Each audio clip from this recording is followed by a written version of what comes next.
You guys got any questions? Or I got to give you some. Well, it came out today that Thomas Sirk questionable for this game. With their offense and what they try and do, how big is his role? How much of an impact can he make? Or if they did it, have to take him out of it. Yeah, I mean, they say he's questionable, but, he's a tough kid. I can tell you that. You watch him run, and, his last touchdown run that he had, he runs like old Larry Zonka. You probably don't know who he is. But, Larry, you know, some guys know who they are, but, the guy's a beast. The guy's a tough runner, and he says questionable. We expect him to play. We prepare for him. His backup is a good player too. And you watch him in the fourth quarter of the game, and he operates the offense exactly the same way. And he's tough, he's physical, and he throws a good ball too. So we've seen backup quarterbacks and third string quarterbacks win national championships. So Coach Cutcliffe's a great coach, and he'll have number 2 and the 3 and the 4 guy ready to go. You take anything away from Coach Cutcliffe, sort of what he's been able to do at Duke during that program, from what it was when he got there to what it is now? I mean, you look at what he's done there. He's done an unbelievable job of building Duke to where they are, and they're tough. I mean, what you take from them is, they're a never quit football team. They're tough. You watch them, 66 points, doesn't matter. They are playing all the way to the end, and they're tough. They play, I guess you take away the toughness. But he's done it the right way. He's built that and done an incredible job. Now, it's hard to take too much because it's only what you see from the outside. It's not like I had an opportunity to go down there and be a fly on the wall for 3 years prior to and look and see, and then all of a sudden get the job here at Pitt and say, hey, we're going to use some stuff he's done.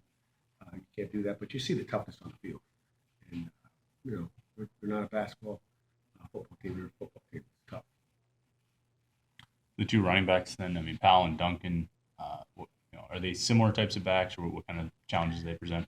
I think, even with Sean, supposedly he's out or whatever, that's worth, they got 3 great tailbacks. And, I think somebody said this earlier, they're all very, very good. Fast, they're tough, they're physical. It's not like they got a Olsen and Chris James, which are really 2 different types of. When you look at their build, and you watch them all run, they all run the same. So I don't see a huge difference as far as a big back and a little, scat back. They're big, physical. They have great balance, and they stay on their feet, and they get tough yards. So we're gonna have to wrap up and take them down because I think they're all good. Yeah, they have some good players, obviously, but do you think you match up a little better with Duke than you might have with the other 2 teams? I'll let you know after. It's hard to tell. You think you match up with everybody until the game's over and the final whistle's blown. But we'll find out. You learn more and more about the ACC and your competition and who they are, and what they are. I mean, so we'll find out after the game exactly where. Have you ever competed against his teams No, in the past? Never been down there. With Chris and Quadri, are you? It seems like early on it was, Chris was hurt, but Quadri was sort of the main guy back there. Do you feel like it's becoming more of a split than maybe you anticipated? You know what? I think we just take it weekly. It's not something we're saying, hey, you're going to get more reps this weekend. We go into it saying, hey, this is what it is, and we're going to play the hot guy. And don't count Darren Hall out yet. So he's had a much better last couple of days. What do you do to sort of? You mentioned Hall might hit a wall. What do you? I thought he did. Right Maybe there. coming in this week, but I think he's been better this week. So you never know. These guys, maybe he got a new girlfriend. Who knows? You just don't know what happens. What can you do to, with guys missing on the defensive line? Do you have to be simpler schematically when you're talking about some? No, those we guys don't. in there? No, we don't need to be simpler. Maybe you got to be more confusing.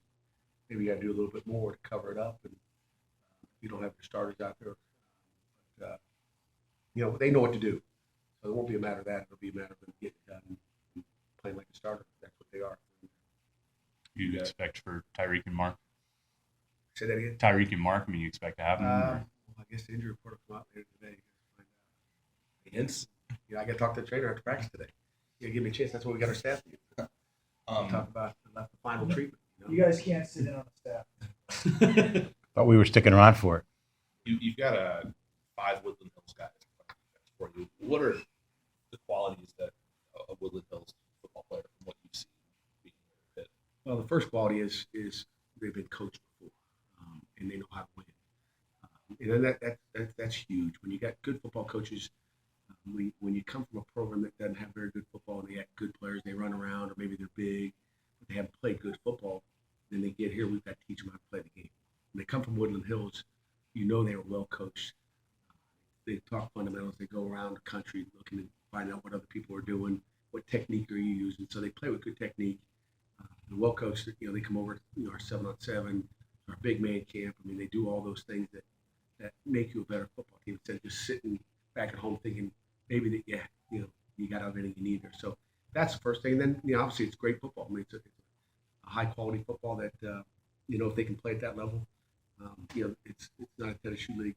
It's a big time league. So it's good football. Did you recruit any guys out there when you were at Michigan State? Tried to, wasn't my primary area. I know we tried to and recruited guys out of here in the past.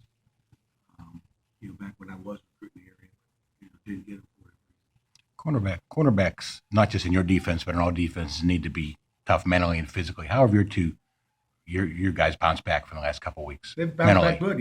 Lafayette was great last week. I thought he, played pretty good. And Navante's will bounce back this week because he's tough and he's got confidence. And, I think that's all part of coaching. He knows, what he didn't do or what he did do. And he knows he played against a great football player. So you got to, take that with what it is. I mean, when you play against good people, someone's going to win, someone's going to lose. And that happens. But you had the challenge, and he'll be better for it here in the long run. When you when you have such a short rotation at defensive end, you worry at all about those guys getting worn down either in a game or over the course of a season? You always worry about any position, not just defensive line. The linebackers get worried about it, but it depends on how many reps you're getting. Like I said, if when Duke played Miami, they cranked the tempo up, got 106 offensive plays. 106, they're not worried about it. At 75, they go pretty good, but depends on how many plays they play in a row. And we got a sub. We're better off with a fresh guy in there than a tired guy. But Juan showed no signs of being tired, and neither really did Roy last week. So we're gonna play him, and wherever I've ever been, we're gonna play our best players and try to keep them on the field. They need to come out. Give us the helmet, and we'll get you out. Has Duke played that? Go ahead, Al. What's been your evaluation of Rory's play this season? Where you expected he would be? You know what? He's gotten better every week. I really believe that. I mean, he's had maybe his best week of practice. Where the other guys congratulate him because he got something figured out. Like the light popped on. But he's gotten better. Is he where he needs to be? No. There's a lot of guys. He's still trying to figure it out. But he's had a great week of practice. Maybe his best week so far. Has Duke always played it, and this season played it up-tempo style of offense? Yes. And again, I don't know what they were in the past. I don't think they did it all the This time. is up-tempo. Yes. I mean, you're talking 106 plays. You're talking rapid fire. They're snapping the ball somewhere between 8 and 15 seconds a lot of times. On third down, you'll see it slow down a little bit because they want to get the perfect play. And they'll look like they're going to snap, and then they'll look to the sideline and see what coaches got for them, what they can see from up in the booth. So that's what we expect. So they're faster than North Carolina. North Carolina didn't come out as fast as we thought they would, and maybe they don't either. I don't know. But, our guys are ready.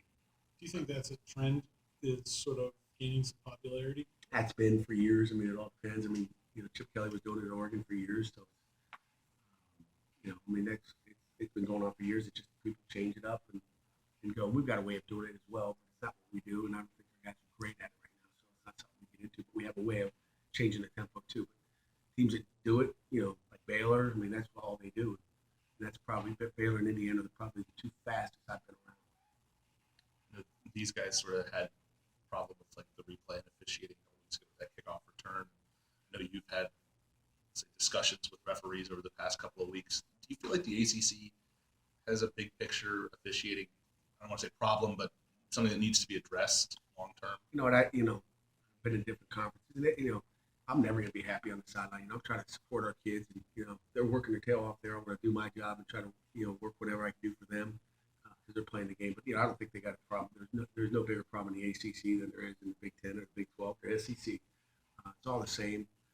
It's not an easy job, and I think they work their tails off to get it done. Dennis Hennigan does a great job, and they'll get some things wrong, and they'll get some things right. That's part of the game. It's human error. It's going to happen. You hope replay stuff gets cleared up. You hope when you got time to make the right decision. How's your It's not interaction? easy. Your interaction then on like Sundays or Mondays, whenever you communicate with the league office, how's that been throughout the season? It's been great. We do a great job. One last sort of off the wall thing. How closely did you sort of see what was going on at Mizzou this week and sort of the power that the football team kind of had there from a big picture your sense? You know, I took a peek. You know, obviously it's hard to miss I read USA Today, so on my phone, of course. But you know, it's great to see these student athletes have a voice. I mean, it's something you're always concerned with. I mean, you know, sometimes we're in this little bubble, we sit in this nice office, we don't get to leave. They're out there in the real world, and they've got a voice, and it's good that someone's listening. Final? I understand you're going to turn down the fourth quarter party. Just a little bit, yeah. You know, you don't try to coach it up, but you got to tone it down a little bit. I'm just shaking my head last week. You know, it's good that they're enthusiastic. They give you, like I've told you guys before, if you ask them to do something, they will do it. But we can't have a frat party. We need to have, you know, maybe a dinner party. So we're just gonna, you know, change it up a little bit. I mean, but again, like I said, these guys are unbelievable. If you ask them to do something, they're gonna do. They're going all out. So it's no disrespect to them. It's just what they've done. They, you know, we're gonna add a little. It gets better every week. So we just got, you know, pretty soon. I don't know what they'll be doing. So Okay. good. Thank you all.